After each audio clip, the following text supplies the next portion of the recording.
Before you join a Hungarian course, it is useful to know what language learning really looks like. Students in the same group may not start from exactly the same place.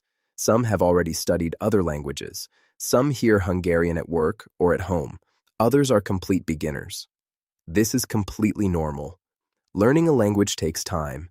Understanding a new word or grammar rule once does not mean that you can use it automatically.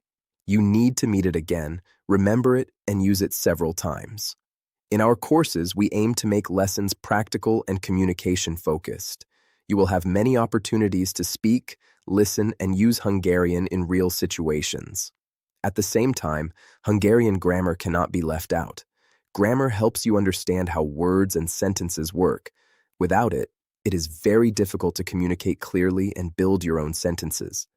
This is why speaking, vocabulary, grammar, listening, and pronunciation all work together in our lessons. Your teacher guides you step by step, but regular practice between lessons is also an important part of your progress. Sometimes the group may feel a little fast or a little slow.